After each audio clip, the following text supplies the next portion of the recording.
We are neither nutritionists or medical providers. The topics discussed on this show are from our own research and experiences.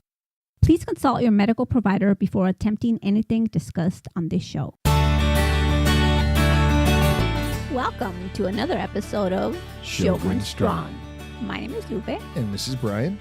And today we are going to talk about a 28-day challenge.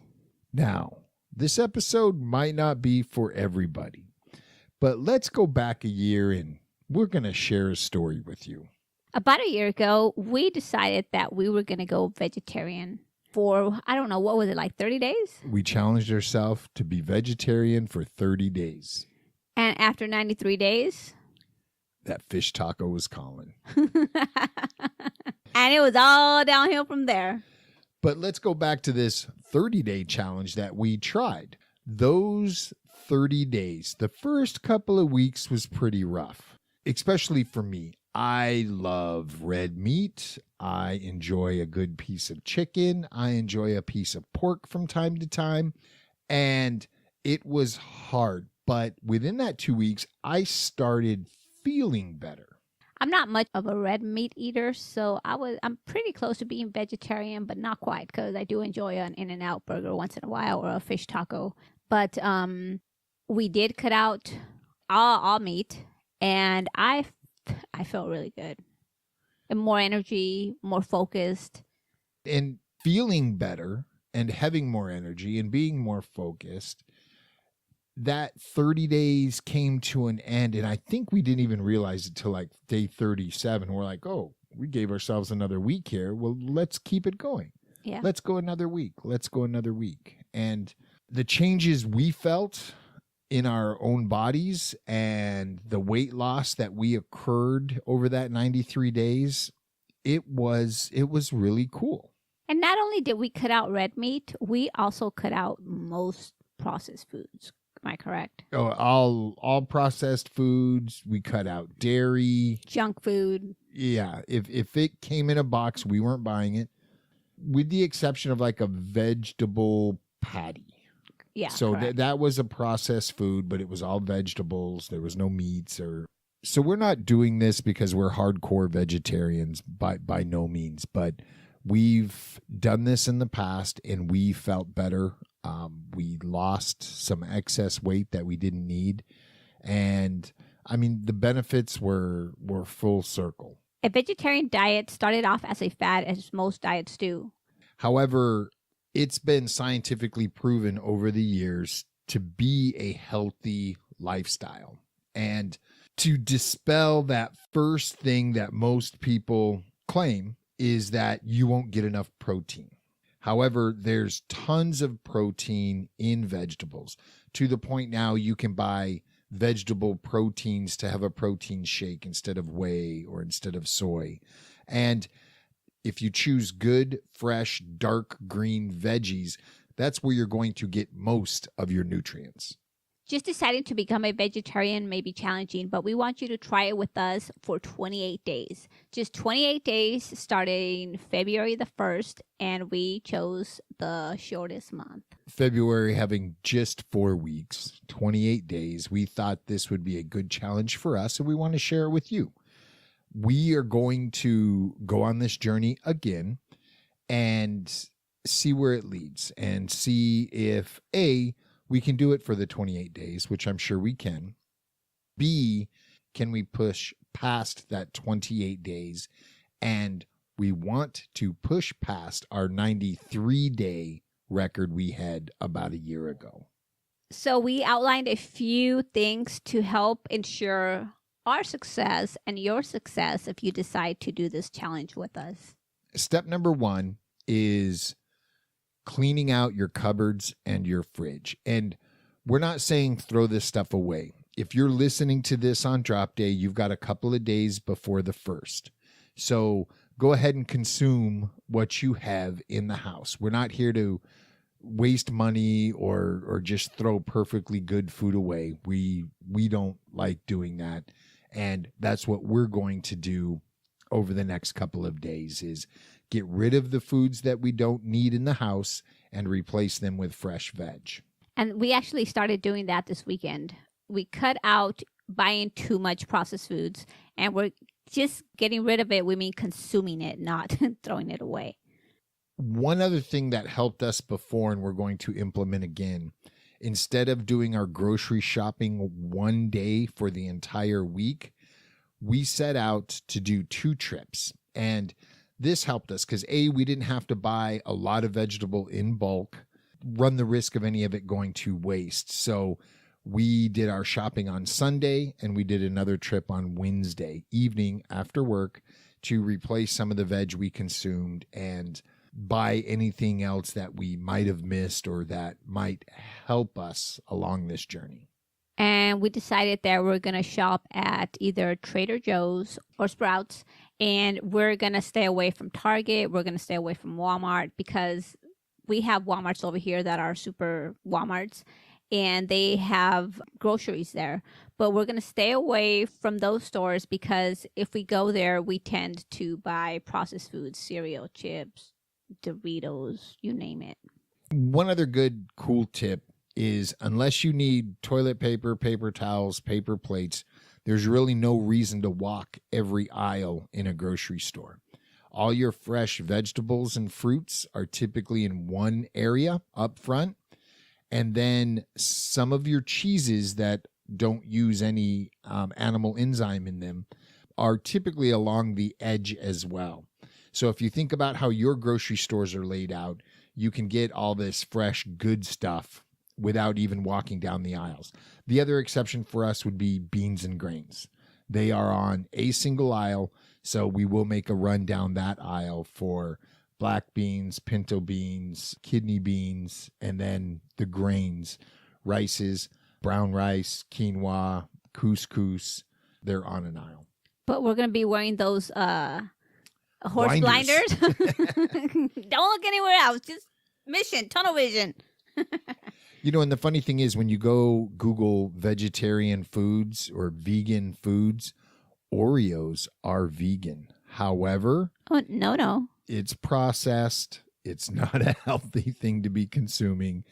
Just because you might want to follow along on this vegetarian journey with us, there's a lot of processed foods that meet a vegetarian requirement. However, they're not healthy. So our diet is going to consist of salads, vegetable dishes, grain dishes, vegetable soups, things of that nature. There will be no chips. There will be no crackers. There will be no Oreos. No Oreos. I veto that. Oreos are a weakness. For those of you that have been listening from the beginning, you know that I love my ice cream. And I found a soy-based vanilla. It's not called ice cream. They call it dessert or something. They don't want to call it ice cream.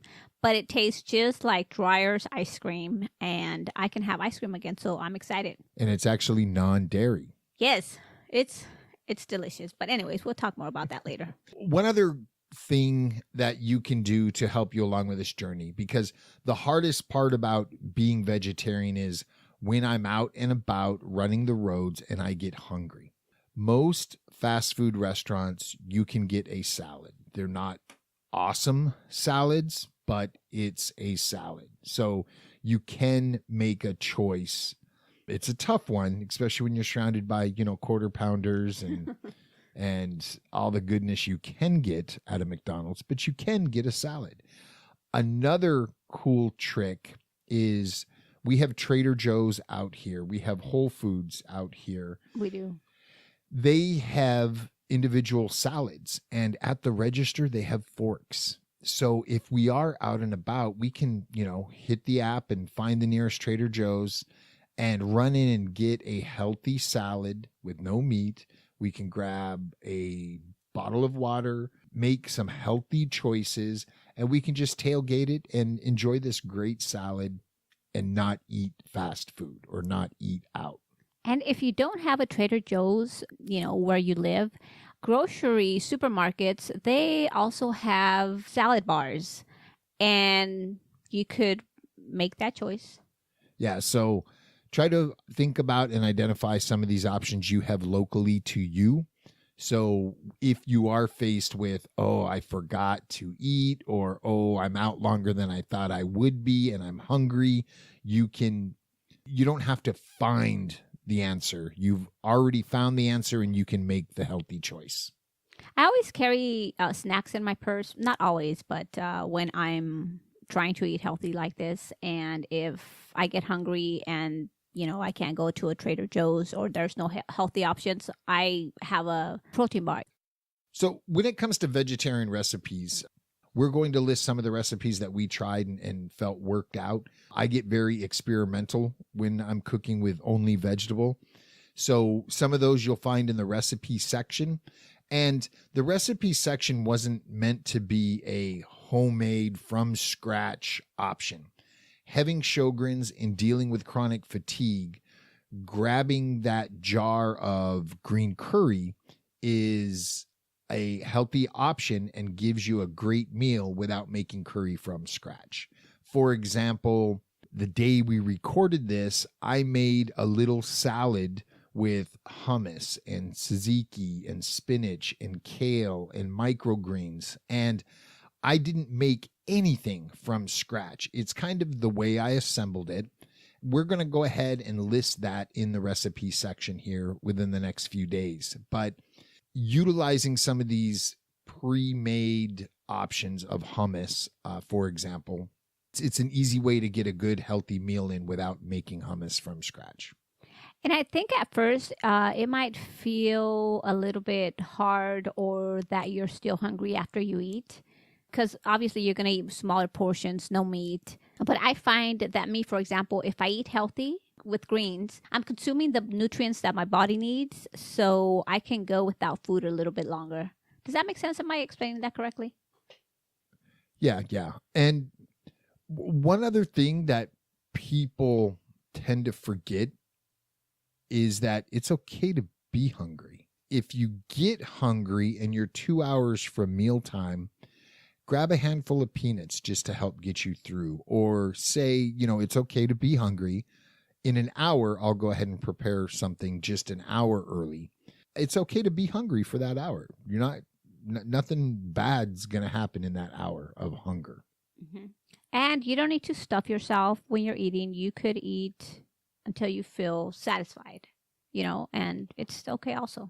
So we kind of got off topic a little bit, but getting back to recipes, if you hit Google and search for vegetarian recipes, you're going to find tons of vegetarian recipes. Now, let me caution you on this. You're going to see something that looks phenomenal, and you're going to print out the list or bookmark the recipe, and then you're going to realize that it calls for bacon or it's going to call for a meat.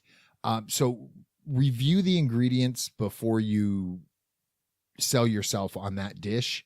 It just saves some time. It seems like you search for a vegetarian recipe, they give you one, but the third one on the list looks so much better, and they're kind of like sneaking some meat into it. I've found that, but hit up Google or Edge or whatever it is you use to search the internet and find a few vegetarian recipes. I mean, stuffed bell peppers is a great option that we typically have once a week when we're being vegetarian. What do you stuff them with? It's called meatless beef, and it's a product we get at Trader Joe's, and it's a soy-based meat substitute. I'm not one to have soy meat substitutes like chicken. It just doesn't look good to me, but that meatless beef, it's really good. It tastes like beef. Yeah, and I typically throw a little taco seasoning into it, and it just adds a little flavor. Something we love is soy riso instead of chorizo, and we can mix it with eggs. We'll put a little bit of the soy riso in with the meatless beef, and it just adds a flavor profile. And one other thing I tried recently, and it really worked, soy riso is really dry. It doesn't seem it, but it cooks really dry. So adding a little bit of avocado oil in to the pan as you're heating it up before you add in egg or before you add in something else really brings out the flavor in it. So avocado oil is a better oil than olive oil if you're cooking. It's a high heat oil. So give it a shot. It's a little more expensive than olive oil, but if you cook with oils, it's a good oil to cook with. Another thing that's very important is to consider your support group, your circle of friends. Who are you going to tell that you're on this diet? Because a lot of people, they're not going to be supportive. A lot of people are going to talk smack. So your circle of friends might get smaller while you're doing this challenge. And that's okay. You know who's going to not be supportive, and you know who's going to be supportive. So for this 4-week challenge, if you come along with us, include those people, go out to eat with those people, and they're going to help hold you accountable as well. But that individual that's going to be completely negative about this, take a break from them during this challenge. I think it's worth it for your health, and it's going to make the mental mind game of doing this challenge a lot easier on you. Yeah, I'm sure in your mind you already know who they are. One other thing, when times get hard during this challenge, because they will, driving by an In-N-Out burger for me was always just like, oh my gosh, why am I being a vegetarian right now? It smells so good. Remind yourself of the benefits. You're going to digest your food easily. Your body's getting the nutrients from fresh, unprocessed vegetables. It's hard to explain of how you feel, but I would wake up a little more refreshed. I would sleep better. I didn't have all this heavy, nasty grease on my stomach before bed. I just felt better. I felt really good. Like I said, I felt sharper, more energetic, not as sluggish. It really helps me 100% with my Sjogrens. And I think one of the biggest benefits I saw in Lupe was brain fog reduction. After a few days, she was sharper, on point. She wasn't searching for words as much. And, I pointed that out to her, and she kind of realized the same thing. And I think was one of the biggest motivations for us to keep going. It's really weird for me because I lost my words gradually, right? So when I start using them, I even surprise myself because I start using big words that I haven't used in a long time. So yeah, it got me really excited. And I was going to say something, but I lost it too. See, she needs to be on that vegetarian diet. And it helps me poop too. All right. So for those of you that are going to walk down this path with us, don't think of 10 days ahead, 2 weeks ahead. Oh my gosh, I have 3 weeks left. Obviously, when we're meal planning and shopping, we need to look 3 to 4 days ahead, and that's okay. But in the day, if you're not planning to go to the grocery store and buy food for the next few days, think of 1 day at a time. For example, if I'm on the treadmill, if I'm trying to exercise for half an hour, I do the same thing.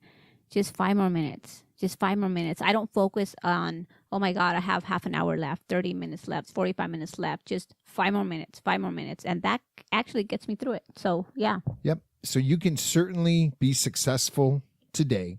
And if we string enough todays together, now you've been successful for a week. Now let's start stringing days together so we can hit week 2, 3, and then 4. And at the end of 28 days, evaluate your results. How do you feel? Do you feel better now than you did 29 days ago? Did you spend more or less money on the food that you bought? One thing that really amazed me was how much less waste we produced going out to the trash. So make that a measurement. Are you producing less waste for the landfill? Because you're not buying those boxes of cereal, the bag of chips, the Oreos that we're not getting, by the way. So, yeah. How convenient was it? Obviously, in the beginning, it's not going to be as convenient as it will be week 2. Week 3 is going to be more convenient because we're going to learn what we like, what we don't like, how to meal plan and prep. So there's a learning curve in the beginning. One of the biggest things I remember Googling is fill in the blank vegetarian. And then it's not. Okay, what are alternatives to blank? once you kind of learn some of these staples, for example, I'd never eaten quinoa or couscous until we did our initial challenge about a year ago. Now we eat more quinoa than we do rice. It's actually, I believe it's healthier for you, and it's really good. It is, and it's easy to cook. You cook it just like rice. It takes about the same amount of time. It's simple, and we eat it cold in salads. We eat it hot. It's a great food to have. And it's filling. Yeah. Is it something that would be worthwhile adopting long term?